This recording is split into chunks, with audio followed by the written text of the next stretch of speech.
Before you order that ice cream again, stop.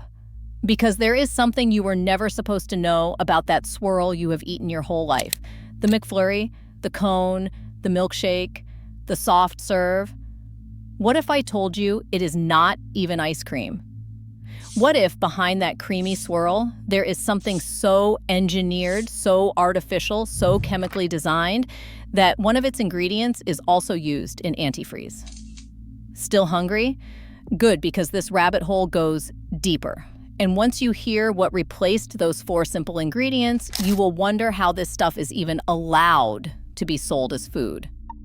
Because here is something most people never notice, not because it is hidden, but because it is hiding in plain sight. Fast food chains almost never use the word ice cream anymore. Not McDonald's, not Burger King, not Dairy Queen, not Wendy's, not even the gas stations selling those 99-cent cones that look too good to be true. Instead, you see a different set of words. Soft serve, frozen dairy dessert, shake mix, frozen blend, harmless names, friendly names. Names designed to make your brain shrug and move on. But here is the truth. They do not use those names because it is trendy. They do not use them because someone in marketing thought it sounded cool. They use them because legally they have no choice. If they called it ice cream, they would break the law. Real ice cream has rules. It needs actual dairy, real fat, and ingredients a human being could recognize in a kitchen, not a lab. So instead of fixing the recipe, instead of making the product cleaner, the industry chose a different solution. They changed the definition. They slid the word ice cream quietly off the table and replaced it with labels that mean absolutely nothing. No announcement, no warning, no explanation, just a silent shift, hoping you would never stop to question it. But now, you are questioning it. Now you are staring at a swirl that bends the laws of nature and wondering what it really is. Because think about it for 1 second. Why does this dessert need 20 ingredients? Why does it survive heat, transport, and storage without melting, separating, or turning icy? Why does it hold its shape like a sculpture, yet taste like nostalgia? Why does it behave more like a chemical mousse than anything you could make at home? There is only one answer, and it is the part that makes people go quiet when they hear it. Soft serve is not designed the way food is designed. It is designed the way products are designed. Engineered point by point. Built to hit your taste buds with mathematical precision. Crafted to be soft, smooth, addictive, and consistent no matter the country, the store, or the season. This is not dessert. This is formulation. A formula that replaced cream with chemicals, milk with stabilizers, and tradition with texture science. And once you understand what those extra ingredients actually do, you see exactly why fast food chains stopped calling it ice cream.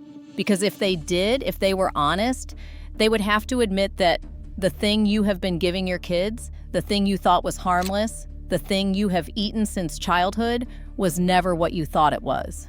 Not even close. Let us start with the ingredient nobody ever talks about. Meet propylene glycol, a name you have probably never said out loud and definitely never expected to find inside a dessert. But this chemical is the quiet architect behind that perfect, silky, soft swirl. It keeps fast food, soft serve, smooth, creamy, and scoopable even at minus 18 degrees Celsius, the temperature where real ice cream becomes a solid frozen brick. In soft serve, propylene glycol stops ice from forming. In the real world, it appears in places you never associate with food. Airplane de-icers, industrial antifreeze, e-cigarettes, cosmetics, tattoo ink, brake fluid, adhesives, same chemical, different purpose, different label.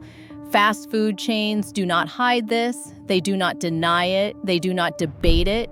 Because for them, it works. It solves a problem. Real ice cream melts. Real ice cream hardens. Real ice cream changes texture, reacts to temperature, and behaves like food. Fast food ice cream is not allowed to behave like food. It must stay perfect. Soft, uniform, identical in every restaurant, in every city, in every country. Nature cannot do that. Only chemistry can. So the next time you hold that cold swirl in your hand, ask yourself this. Is this dessert, or is this a temperature-proof, freeze-resistant, chemically stabilized foam pretending to be one? And if you think propylene glycol is bad, it only gets worse.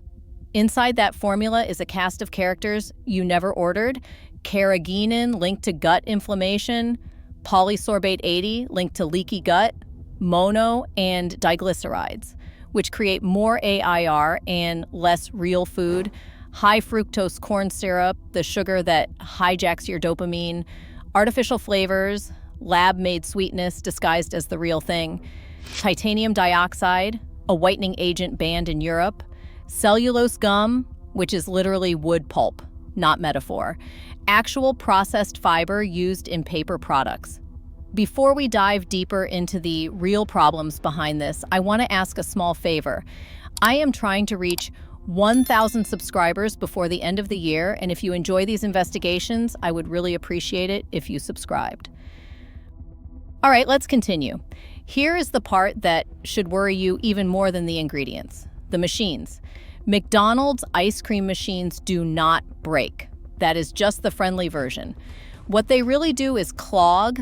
They gum up. They fill with a thick, glue-like sludge made from all the stabilizers, gums, and chemicals swirling inside them for weeks at a time.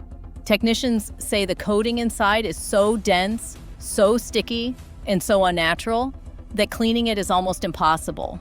Employees avoid opening the machine entirely. Some chains have even been sued over what happens inside them. And think about this for a second. If the inside of those machines looked like food, you would have seen it. They would not hide it. They would not deflect. They would not blame the broken machine joke that has been running for years. They hide it because it does not look like food. So the next time you hold that cone, that cup, that McFlurry, ask yourself this. If this was real food, why would it need antifreeze chemicals, whitening agents, wood pulp, industrial thickeners, and a machine that terrifies the people who clean it just to stay perfect?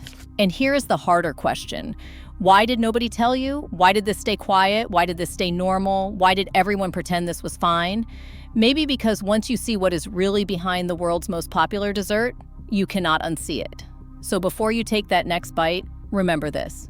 You are not eating ice cream. You are eating an engineered product built to survive anything except the truth. Stay curious. Stay awake. Fryspiracy is not done yet.